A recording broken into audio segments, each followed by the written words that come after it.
Digital economy is the key of self reliant India. नमस्कार, मैं हूं आपका होस्ट और दोस्त महक और आपका एक बार फिर से स्वागत करता हूं मैं हमारे शो में जिसका नाम है बातें, अ स्टेज फॉर चैंपियंस। तो दोस्तों, जैसा कि देखने में आ रहा है, कुछ आर्थिक संकटों का हमें मुकाबला करना पड़ रहा है इस लॉकडाउन के चलते। हमारे माननीय प्रधानमंत्री श्री नरेंद्र मोदी जी ने कुछ मंत्र दिए हैं हमारी अर्थव्यवस्था को दोबारा सुचारू रूप से चलाने के लिए। तो इसी कड़ी में एक मंत्र है डिजिटल इकोनॉमी का। तो दोस्तों, इसके बारे में विस्तार से जानने के लिए आज हमसे जुड़ गए हैं श्री पीयूष जैन जी। पीयूष जैन जी, आपका बहुत बहुत स्वागत करता हूं मैं हमारे शो में। सबसे पहले मैं आपसे पूछना चाहूंगा कि आप इस डिजिटल वर्ल्ड से कब और कैसे जुड़े और आपका इस डिजिटल वर्ल्ड से लगाव कब लगा, और इस डिजिटल वर्ल्ड से जुड़ने के बाद आपकी लाइफ में कौन कौन से चेंजेस आए, कृपया ब्रीफ में हमारे दर्शकों को बताइए।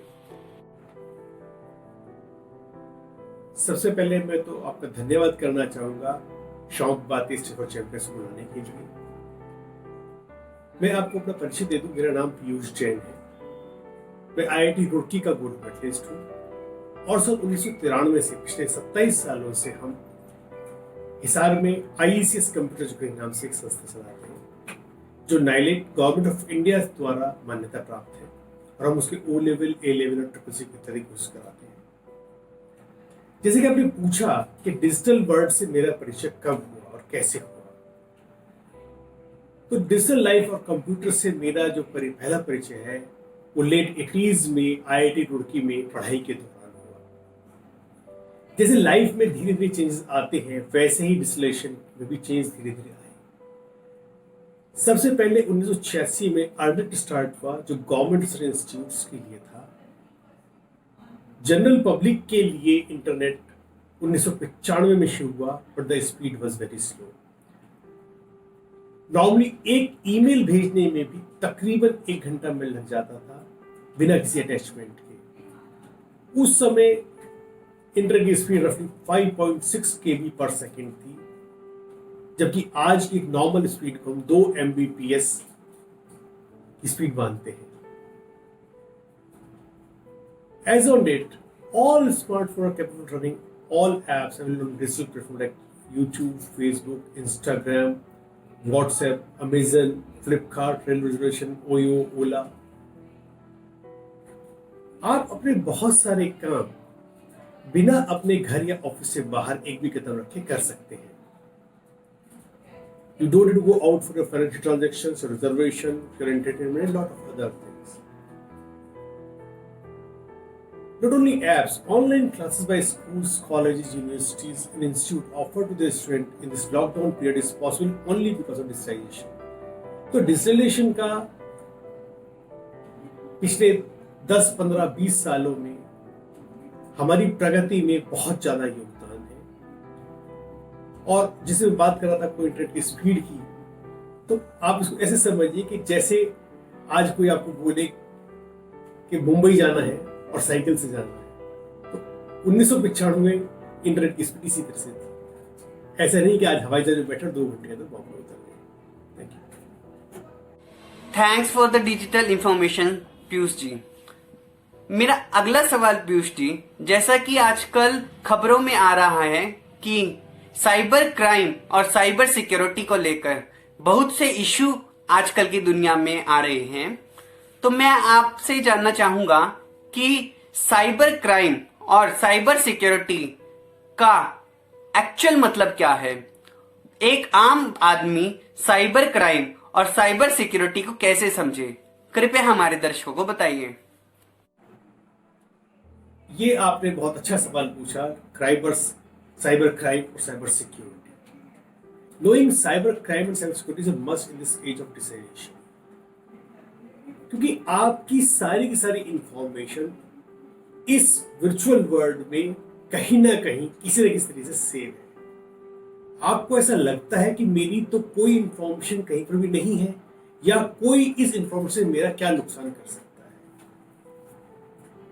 एक बार दोबारा सोचिए, आपका नाम, डेट ऑफ बर्थ और ईमेल आपने फेसबुक के ऊपर रजिस्टर किया। आपका फोन नंबर व्हाट्सएप पर है, आपका बैंक अकाउंट आपने अपने ई पेमेंट ऑप्शन या वॉलेट के साथ जोड़ा हुआ है।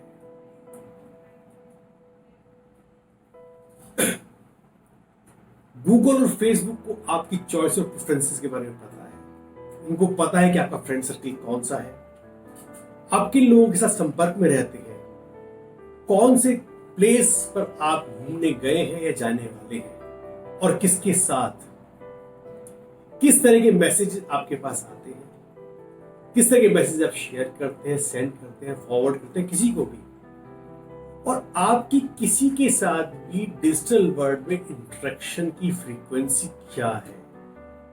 ये सब की सब बातें कहीं ना कहीं साइबर स्पेस में रजिस्टर्ड है।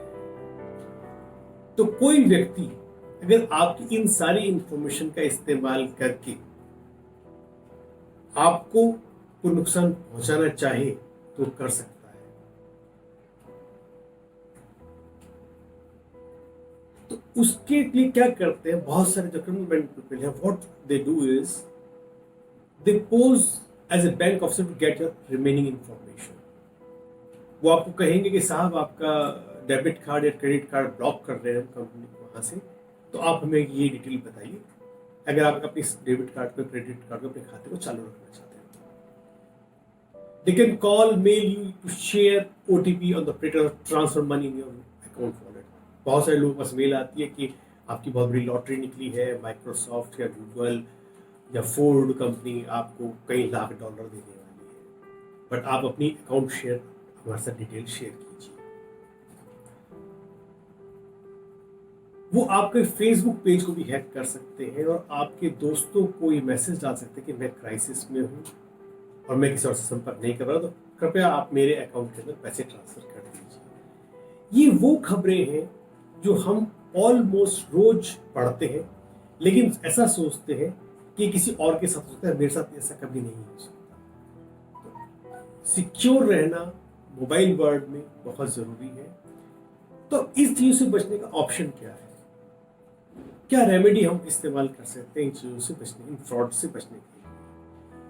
Change your password quite often, बहुत जल्दी जल्दी अपने पासवर्ड को चेंज कीजिए। अपनी कॉन्फिडेंशियल इंफॉर्मेशन को किसी के साथ भी शेयर मत कीजिए on public platform. Never send picture of your debit card, credit card over mail, WhatsApp, और कभी भी किसी को भी अपना OTP ना बताएं। अगर ये कुछ चीजें आप कर पाए तो आप साइबर क्राइम, साइबर फ्रॉड से बचे रह सकते हैं। It was so inspirational and motivational story for our budding digital managers. तो पीयूष जी, मेरा अगला सवाल, जैसा कि आजकल की दुनिया में देखने में आ रहा है, आजकल डिजिटल पेमेंट्स का ट्रेंड बहुत ज्यादा बढ़ रहा है। हम हर चीज को आजकल डिजिटली कर रहे हैं, तो आप विस्तार पूर्वक बताइए कि एक डिजिटल पेमेंट क्या है, इसकी प्रोसेस भी आप हमारे दर्शकों को बताइए ताकि वो इस टर्म को आसानी से समझ सकें।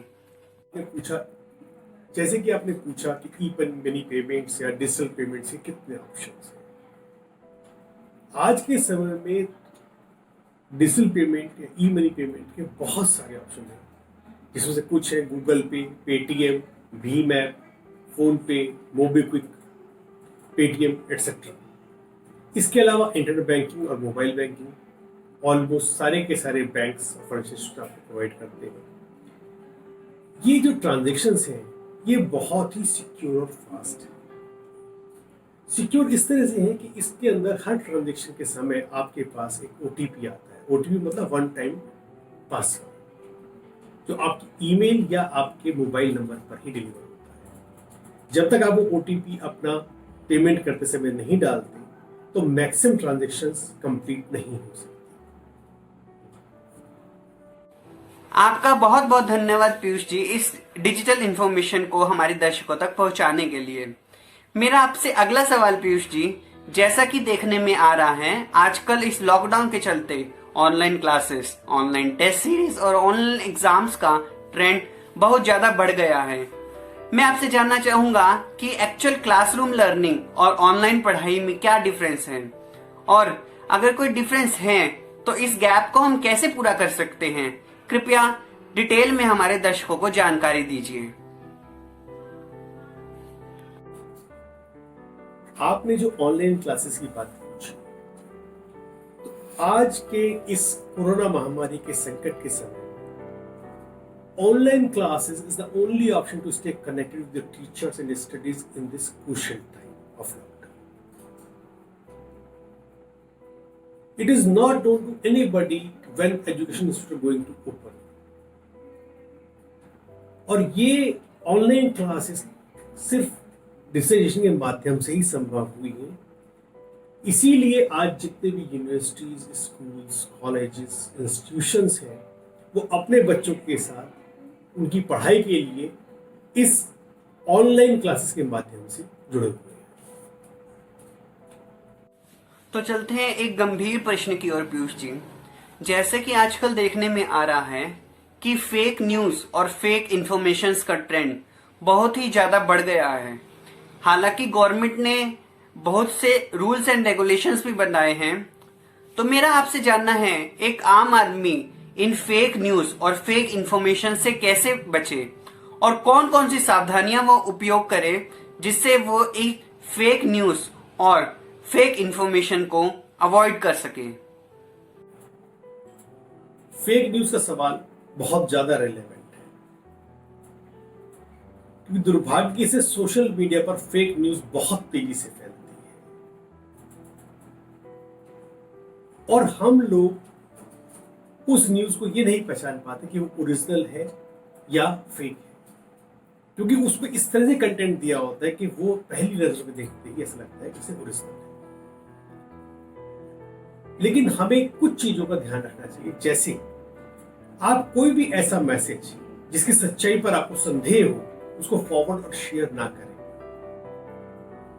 और अगर आपको किसी न्यूज आइटम के ऊपर, किसी फॉरवर्डेड मैसेज के ऊपर शक है, तो आप there are so many websites available जहां पर आप उस न्यूज की सच्चाई को या उसकी फेक होने की संभावना को चेक कर सकते, जैसे alt news, India today fact checker. In India today fact checker यहां पर जाकर आप, अगर आपको किसी भी न्यूज के ऊपर शक है, तो आप उनकी सच्चाई को जाकर एक बार चेक करें, देखें, और अगर वो न्यूज सही है तभी आप उसको आगे फॉरवर्ड या शेयर करें।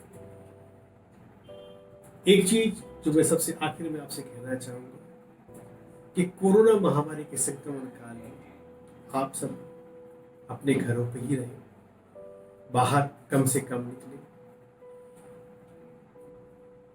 स्वस्थ रहें, अपने सारे काम सोशल डिस्टेंसिंग के साथ पूरे करने की कोशिश करें। यही मेरी आप लोगों के लिए एक एडवाइस है। शुभकामनाएं। धन्यवाद। इस गंभीर मुद्दे पर आपकी विशेषज्ञ राय हमारे दर्शकों के लिए बहुत ही इम्पोर्टेंट रहेगी। मेरा आपसे अंतिम प्रश्न पीयूष जी, जैसे कि आजकल देखने में आ रहा है कि डिजिटल मार्केट का जो दायरा है बहुत ज्यादा बढ़ रहा है और इसके करियर ऑप्शंस की डिमांड भी बहुत ज्यादा बढ़ गई है, तो मैं आपसे जानना चाहूंगा, एक व्यक्ति या एक स्टूडेंट अगर डिजिटल लाइन में अपना करियर बनाना चाहे तो उसके लिए कौन कौन से करियर ऑप्शंस हैं जो उसको एक डिजिटल मैनेजर के रूप में बदलने में कारगर सिद्ध होंगे। कृपया हमारे दर्शकों को बताइए। डिजिटल वर्ल्ड में कैरियर ऑप्शंस की बहुतायत है, लेकिन उसके लिए जरूरी ये है कि आप अपने आप को उस फील्ड के लिए एक्सपर्ट बनाएं। डिजिटल मार्केट में कैरियर के ऑप्शन की जहां तक बात आती है, बहुत से ऑप्शंस हैं। कुछ वेब डेवलपर्स बन सकते हैं, आप ई कॉमर्स शुरू कर सकते हैं, creating Google forms to collect data, digital marketing कर सकते हैं, ब्लॉग राइटिंग कर सकते हैं, यूट्यूब पे वीडियो बनाकर अपलोड कर सकते हैं। ये सारे कैरियर के माध्यम हैं। लेकिन इस कॉम्पिटिटिव एज के अंदर जब तक आप अपने आप में कॉम्पिटेंट नहीं होंगे किसी भी प्लेटफॉर्म के लिए, तब तक आपका सक्सेसफुल होना थोड़ा सा मुश्किल होता है। इसलिए इस कैरियर को चूज करने से पहले आप प्रॉपर ट्रेनिंग्स लें, पढ़ें, देखें और उसके बाद इस किसी भी कैरियर ऑप्शन को आप चूज कर सकते हैं।